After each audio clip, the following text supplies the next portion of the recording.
आज हम लोग बाबर के बारे में थोड़ा डिस्कशन करेंगे।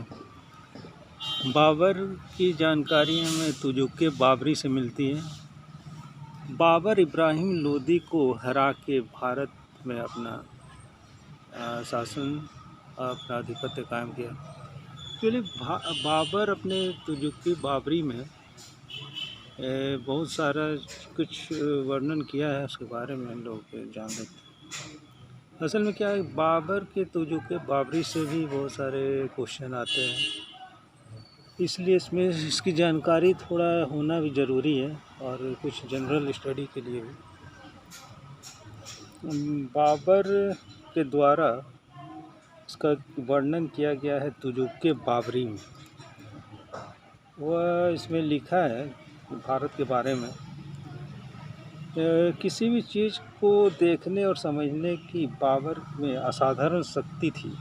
उत्तर भारत की यात्रा करते समय वो यहाँ के प्राकृतिक विशेषताओं और वनस्पति, सामाजिक, आर्थिक, सांस्कृतिक स्थिति को अच्छी तरह से समझा था और उसका वर्णन आत्मकथा तुजुक बाबरी में किया है। उसने अपने अनुभव को लिखा है। उसने लिखा है कि भारत बहुत यहाँ के आकर्षक के बारे में लिखा है। क्या आकर्षण मिला था, लेकिन क्या लिखा, वो डायरेक्ट अपना अनुभव बताया है। उसने लिखा है कि यहाँ के लोग बहुत आकर्षक है, हाँ, लेकिन यहाँ बहुत सुंदर नहीं है। यहाँ की सामाजिक मेलजोल का काफ़ी अभाव है। लोगों में एक दूसरे से मिलना ज़्यादा पसंद नहीं करते। यहाँ के लोगों की कोई प्रतिभा नहीं है। असल में वो लिखा था कि यहाँ अकुशल लोग बहुत ज़्यादा हैं, स्किल डेवलप नहीं है, इसलिए कि बहुत कम सैनिक लेकर भारत आया और लाखों सैनिक इब्राहिम लोदी के पास था, जिसको आसानी से हरा दिया। असल में वो तुलगामा नीति से एक पद्धति था उसका, तुलगामा नीति, युद्ध नीति जो था, उसी के सहारे बाबर बहुत ही आसानी से इब्राहिम लोदी को हरा दिया था। इसीलिए वो बोलता है कि यहाँ पे लोग अकुशल लोगों की संख्या ज़्यादा है, कुशल सैनिक कम है। लेकिन बाद में जब खानवा का युद्ध में जब राणा सांगा से उसका जब सामना हुआ था तो उसकी कुछ राय बदल गई थी। अच्छा ठीक है, वो आगे देखते हैं क्या लिखा है आगे। वो बाबर आगे लिखता है कि यहाँ अच्छे घोड़े का अभाव है। यहाँ कुत्ते, अच्छे अंगूर, खरबूजे आदि का भी अभाव है। यहाँ बढ़िया रोटी, रसोई आदि भी नहीं मिलती है। गर्म पानी के हमाम नहीं है। उच्च विद्यालय भी नहीं है। उच्च विद्यालय का भी यहाँ अभाव है।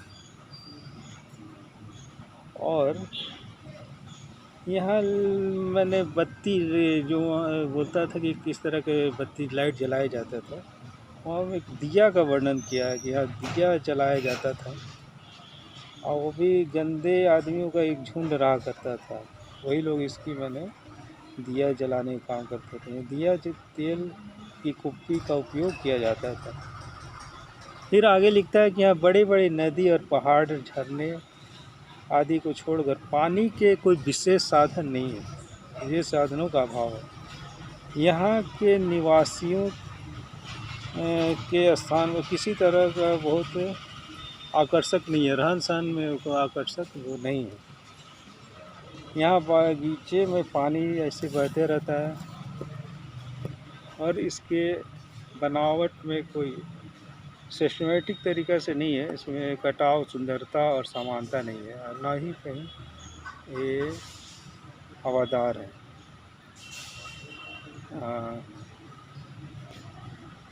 किसान और अन्य श्रेणी के लोग नंगे ही घूमा करते थे। एक विशेष प्रकार का कपड़ा लपेटते थे जिसे लंगोटा कहा जाता था। औरतें भी एक कपड़ा पहनती थी जिसे आधा कमर और ऊपर आधा सर को ढके रहती थी। हिंदुस्तान में आगे लिखता है जो के बारे में, हिंदुस्तान की सबसे मज़ेदार बात तो यह है कि यह बहुत बड़ा मुल्क है और यहाँ सोने चांदी की यहाँ काफ़ी राशि है। सोने चांदी की यहाँ अपार भंडार है, इसके बारे में वर्णन किया। अच्छा, आगे लिखता है, बरसात के दिनों में यहाँ हवा बहुत सुहावनी चलती है। कभी कभी तो यहाँ दिन भर में 15 बार वर्षा होती है। नदियाँ जरा सा भी पानी होने पर यह उसमें उफान आ जाता है। आज जब जिसमें बारिश के पहले पानी नहीं रहता था, उसमें उफान आ जाता था। और जब मेघ बरसता है तो इधर उधर सुहावनी और स्वस्थकारी हवा भी बहने लगती है। बरसात ही नहीं, जाड़े और गर्मी में भी हवा यहाँ बड़ी मज़ेदार चलती है।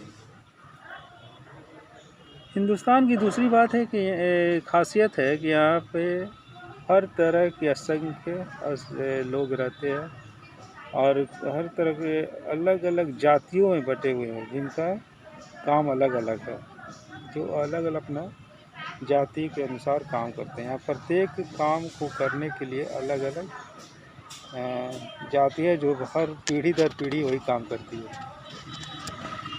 ये बाबरनामा के 518 पृष्ठ में दिया गया है। 518 मुल्ला शरीफ और जफरनामा में तैमूर बेग के द्वारा पत्थर की मस्जिद के बारे में लिखा गया है इसमें।